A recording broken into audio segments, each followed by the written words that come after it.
दोस्तों, आज की 3 बड़ी खबरें मिलकर हमें यह एहसास कराती हैं कि दुनिया किस दिशा में जा रही है। अंतरिक्ष से लेकर धरती के रोग और फिर भू राजनीति की हलचल, सब कुछ जुड़ा हुआ है।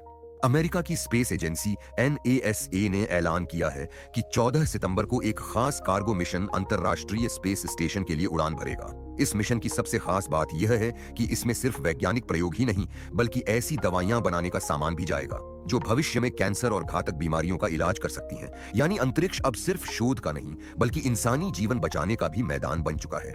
लेकिन इसी बीच धरती पर डरावनी खबर आई है। किसिंग बग नाम का कीड़ा और उससे फैलने वाली चागास डिजीज अब अमेरिका में स्थायी तौर पर फैलने लगी है। पहले यह बीमारी दक्षिण अमेरिका तक सीमित थी, लेकिन नए रिसर्च बताते हैं कि अब यह अमेरिका में भी आम हो सकती है। यह बीमारी करोड़ों लोगों को प्रभावित कर चुकी है और कई मामलों में जानलेवा भी साबित होती है। यानी जहां अंतरिक्ष में नई दवाओं की उम्मीद जगी है, वहीं धरती पर नए रोगों की दस्तक ने चिंता बढ़ा दी है।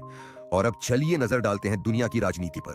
ग्लोबल टाइम्स की रिपोर्ट कहती है कि अमेरिका G7 देशों पर दबाव डाल रहा है कि भारत और चीन पर भारी टैरिफ लगाए जाएं। वजह है रूसी तेल की खरीद।